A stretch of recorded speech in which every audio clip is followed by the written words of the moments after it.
Di kantor tiba-tiba muncul wanita seksi yang membuat semua karyawan berdebar, tapi wanita ini tidak sembarangan. Sebagai karyawan kontrak, Xiaomei pada hari pertama kerja pura-pura menjatuhkan berkas di depan wakil presiden. Meski tampil dengan tubuh yang menggoda, Rick terkenal di perusahaan sebagai pria baik. Dia tak mau terlibat urusan macam-macam. Agar istrinya di rumah tak curiga, dia pun bersikeras menggunakan asisten pria. Sayangnya asistennya sakit, sehingga tugas penting jatuh ke tangan Xiaomei. Rela demi bisa ditempatkan dengan menantu idaman, meski tahu Rick sudah menikah. Di kantor, Xiaomei kerap menampakkan kulit untuk menguji selera Rick, bahkan menyadap pembicaraannya dengan istri. Malam itu, Rick dengan inisiatif bercerita tentang asisten wanitanya. Keesokan harinya, sang istri datang ke kantor bersama putranya, berpura-pura menengok Rick, padahal sebenarnya ingin melihat asisten baru itu. Setelah mengetahui dia seorang wanita cantik, sang istri jadi gelisah. Rick mengira istrinya terlalu cemburuan. Untuk lebih mendalami sasarannya, Xiaomei menggali banyak rahasia tentang Rick dari rekan kerja yang paling suka bergosip di kantor. Kemudian tibalah giliran aksinya. Xiaomei berdalih dipermainkan pacarnya, ini tak hanya menunjukkan dia masih lajang, tapi juga berhasil membuat Rick memberikannya sesuatu. Rick yang baik hati terus menasihati Xiaomei demi rencananya agar dekat dengan pujaan hati. Sebagai terima kasih atas penghiburan, Xiaomei menyiapkan kejutan sangat manis spesial.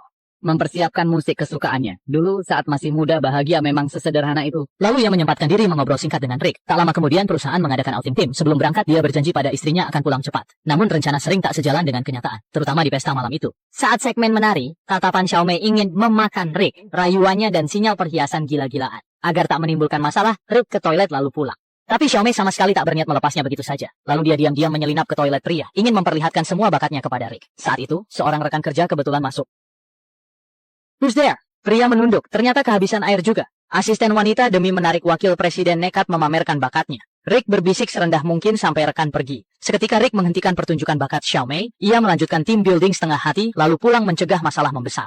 Xiaomei segera menggoda tukang gosip untuk membocorkan kata-kata manis Rick. Sesampai di rumah, Rick merasa bersalah dan bersumpah menjaga jarak dengan Xiaomei. Keesokan harinya, melihat Xiaomei serasa melihat Wen Shen. Ia hanya membahas pekerjaan saja, tak menyinggung semalam, membuat Rick tak mengerti. Ketika melihat si tukang gosip berjalan bersama Xiaomei, ia akhirnya merasa lega. Tapi Rick masih meremehkan tekad Xiaomei. Baru saja ia bersiap mengemudi pulang, Xiaomei tiba-tiba menyelinap ke dalam mobilnya. Rick berharap semua orang mereka bisa bergaul seperti rekan kerja, cuma di dalam pikirannya. Xiaomei menangis terseduh, membuka mantel panjangnya, membuat Rick panik dan memarahinya agar pergi. "Get out of my car, now!"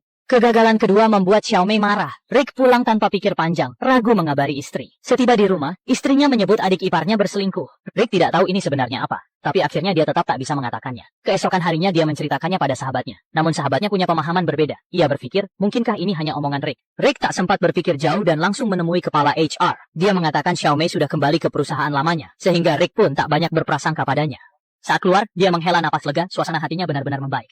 Begitulah Rick kembali menjalani hidup bahagia bersama keluarga untuk beberapa waktu. Awalnya dia pikir Xiaomei tak akan muncul lagi, hingga beberapa malam kemudian komputernya menerima email dibukanya saat istri ke kamar mandi. Begitu dibuka, yang terlihat adalah foto-foto seksi Xiaomei. Rick terkejut. Sebelum istrinya kembali, dia buru-buru menutup jendela itu. Beruntung tangannya cukup cepat untuk mencegah bencana terjadi. Keesokan paginya di kantor, Rick mengirim email pada Xiaomei agar menjauh. Ia membalas. Rick takut ulahnya terulang. Membuka balasan emotikon tersenyum. Bagaimanapun Rick menilainya, efisiensi terasa sangat cepat. Malam itu, dalam pertemuan jajaran atas, ia menerima kiriman segelas minuman dari wanita cantik. Rick langsung tahu siapa pengirimnya. Benar saja, saat istrinya menelepon untuk mengecek jadwal, Xiaomei muncul, sengaja mengenakan pakaiannya terbalik dan mendekat untuk berbicara. Tak mungkin terjadi apapun di antara mereka, tegas Rick. Xiaomei cuek, dan saat lengah, ia menambahkan sesuatu ke minumannya. Kemudian Xiaomei pergi, dan Rick yang tak curiga meneguk minumannya. Efeknya segera terasa. Dalam setengah pingsan, dia membuka pintu kamar hotel untuk tidur. Dalam kabur, Xiaomei muncul. Adegan terlalu vulgar sehingga kita langsung lompat ke tarian. Keesokan paginya Rick terbangun dengan sakit kepala hebat, mengira semalam mimpi. Namun di lobi ia bertemu Xiaomei dan sadar nyata. Tentu dia tak mau melihatnya lagi. Pengalaman sangat mempengaruhi Rick. Saat kembali ke hotel, Xiaomei muncul lagi di kamarnya. Kali ini overdosis dan mencoba bunuh diri. Panik, Rick membawanya ke rumah sakit. Karena dia tidak sempat menjawab telepon, istrinya mendengar dari rekan kerja soal ini. Tanpa henti dia bergegas ke rumah sakit. Saat diperiksa polisi, Rick menjelaskan semuanya. Namun istrinya sangat gelisah, curiga suaminya selingkuh. Penjelasan terasa begitu lemah, hingga pulang mereka berkelahi hebat parah. Kemudian sang istri mengusirnya keluar. Sekarang dia hanya bisa melihat anak-anak pada hari Minggu. Situasi ini berlangsung selama 3 bulan. Sebenarnya istri Rick bukan dia. Dia percaya suaminya pasti mencintainya.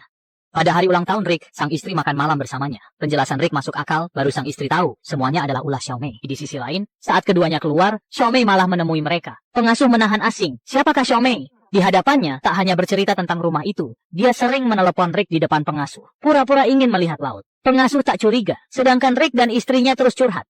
Tak mereka duga, Xiaomei sudah menggendong anak mereka dan berkhayal menjadi nyonya rumah. Begitu pasangan itu pulang, dan pengasuh menceritakan kejadian itu, mereka langsung marah besar. Anak mereka tiba-tiba hilang, seisi keluarga bergegas mencarinya hingga Rick masuk mobil, menoleh, kaget menemukan anaknya aman di jok belakang, lalu pun lega. Saat pulang, rumah berantakan, bahkan foto istri dicopot. Demi keamanan, mereka pasang alarm rumah sementara hidup kembali tenang. Xiaomei mendapat kabar lagi dari tukang gosip bahwa keluarga Rick hari ini merayakan ulang tahun orang tua istrinya, dan istrinya baru berangkat. Xiaomei tak sabar kembali ke rumah dan menyelinap lewat pintu belakang. Beruntung suami teliti mengingatkan soal alarm, sehingga dia kembali. Sementara Xiaomei masih meraba-raba ke meja dalam Rick, sang istri yang baru sampai rumah mendengar suara. Ia berjalan pelan dan berpapasan dengan Xiaomei. Pembicaraan mereka penuh ketegangan. Akhirnya semuanya berubah jadi adegan laga. Rick dan Gary pun langsung menelpon. Rick melapor ke polisi sambil bergegas pulang. Pertarungan antara sang istri dan Xiaomei terus berlanjut. Ia perlahan memancing Xiaomei ke titik paling lemah di loteng. Dengan satu gerakan ia memancing Xiaomei ke jebakan, sehingga istri Lulu ingin menyelamatkannya. Namun Xiaomei tak terima kebaikannya, malah ingin menyeret sang istri agar sama-sama binasa. Di detik kritis, Rick menarik Xiaomei ke baris. Untungnya semua selamat berkat lampu gantung luar biasa di rumah Rick yang mengirim Xiaomei ke barat laut. Percaya setelah mengusir pembawa malapetaka keluarga Rick, kembali sangat indah.